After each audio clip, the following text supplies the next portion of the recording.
दोस्तों नमस्कार। इस वक्त मैं विदर्भ के नागपुर से 60 किलोमीटर रामटेक तालुके के छतरपुर गांव में हूं और ये जो आप बगीचा देख रहे हैं, इस वक्त ये बगीचा काफ़ी सुंदर है। बागायत ज़मीनी बागायत ज़मीन है जो कि एक वक्त में बंजर सी ज़मीन थी, पथरीली ज़मीन थी, पत्थर थे, रेती थी, बहुत गंदी ज़मीन थी, खड्डे थे, जिसे पिछले 7 सालों की इनकी मुजफ्फर हुसैन ने यहाँ पे खूब कड़ी मेहनत की। मेहनत के बाद और उन्हें मैसूर के मशहूर वैज्ञानिक वेणुगोपाल की मदद से विदर्भ जैसी इस बंजर ज़मीन में मसाला खेती उन्होंने शुरुआत की है, जिसके लिए यहाँ के विधायकों से लेके सांसद से लेके मंत्रियों ने आकर के इनका उत्साह बढ़ाया है। देख कर के काफ़ी प्रभावित हुए हैं कि किस तरीके से बंजर भूमि में गन्ना, बाम्बू, नारियल, कोकम, काजू B4, B7, उसके अलावा कोकम के अलावा आप देख सकते हैं जावित्री, तेजपत्ता, काली मिर्च, हल्दी, अदरक, इस तरीके के जो क्रॉप है 12 महीने ये फसल यहाँ पे उगाई जा रही है। और वैज्ञानिक के मदद से पूरी टेक्नोलॉजी के साथ उन्होंने इसे डेवलप किया है। और यहाँ पे विदर्भ में ख़ास बात होती है कि संतरे का सबसे ज़्यादा उत्पादन होता है, तो उसको भी मद्देनज़र रखते हुए संतरे के उत्पादन को भी जारी रखा गया है। और संतरे के पेड़ के बीच में आप देख सकते हैं कि ये 2 पेड़ के बीच की जो जगह है, मैं जो खड़ा हूँ ये 2 पेड़ के बीच की जगह है।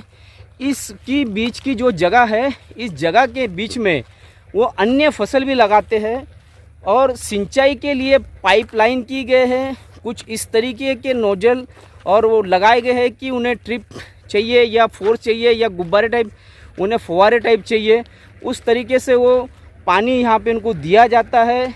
इसके अलावा साइड में जो खाली जगह होती है जहाँ पे कोई भी किसान किसी भी तरीके का कोई इस्तेमाल नहीं कर सकता, तो वहाँ पर इन्होंने देख सकते हैं ये बाम्बू लगाया है। और ये बाम्बू 20 से 25 फीट की हाइट में जाता है और इस बाम्बू की भी सालाना इनकम 1 एकड़ में करीब लाख रुपए के ऊपर जाती है। जिस हिसाब से मुजफ्फर हुसैन ने यहाँ पर गांव में आकर के खेती को डेवलप की है, विदर्भ ही नहीं तो पूरे देश के लिए एक अद्भुत मिसाल कायम होने वाली है।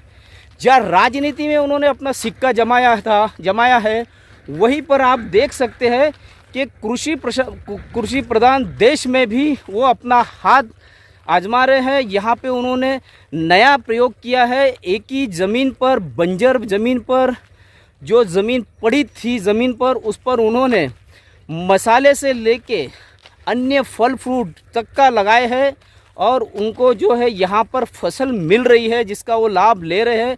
और इसके चलते यहाँ पे अभी दूर दूर से लोग आने लगे हैं उनके पास में मार्गदर्शन के लिए। और उन्होंने विदर्भ के किसानों को फ्री ऑफ कॉस्ट यहाँ पे मार्गदर्शन करते हैं।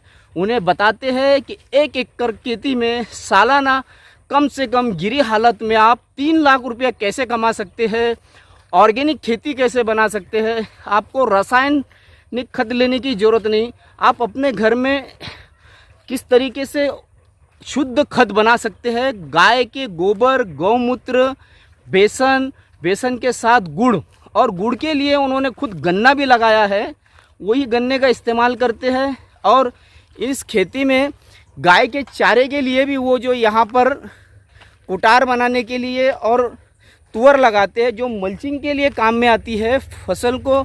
अच्छा, इनकी इस खेती में सबसे ख़ास बात ये रही है कि मसाला हो चाहे अन्य जो पीक है, जैसे कोकन के जो क्रॉप है, कोकन की जो फसल है, कोकम हो गया, काजू हो गया, नारियल हो गया, ये ठंडे मौसम में और ठंडी ज़मीन में होता है। जबकि यहाँ विदर्भ में 40 से 45 के बीच में 40 से 45 डिग्री सेल्सियस का पारा होता है, काफ़ी गर्मी होती है। अगर अच्छे से अच्छा भी यहाँ पर आए तो वो सूख जाता है।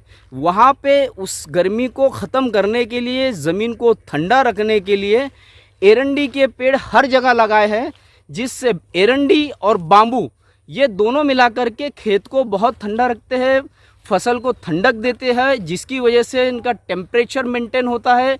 और वो टेम्परेचर मेंटेन होने के कारण यहाँ पर आप कोकन का हो, चाहे फिर साउथ इंडिया का हो, चाहे गुजरात का आम हो, वो सब एक ही जगह पर सारे राज्यों के मिलाकर के जो फसलें हैं विदर्भ के इस रामटेक के छतरपुर छोटे से गांव में मुजफ्फर हुसैन ले रहे हैं। पानी का कोई बाहर से कनेक्शन नहीं है।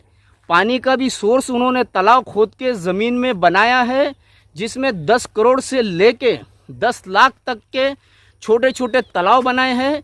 करीब 150 से पौने 2 एकड़ जमीन 150 से पौने 200 एकड़ ज़मीन के अंदर ये प्लांट लगाया गया है, जिसे देखने और समझने के लिए हमें पूरे 2 दिन लगे, लेकिन फिर भी पूरी तरीके से हम लोग समझ नहीं पाए हैं। आकर के विदर्भ के इस बियावान में उपजाऊ जमीन बनाकर ऑर्गेनिक खेती करने का श्रेय पूरा मुजफ्फर हुसैन को जाता है। और इस खेती में उन्होंने क्या क्या किया है अगले एपिसोड में हम आपको बताएंगे। इसी तरीके की खबरों के लिए मेरे यानी शकील शेख के साथ बने रहे, देखते रहे सिटी न्यूज़ मुंबई।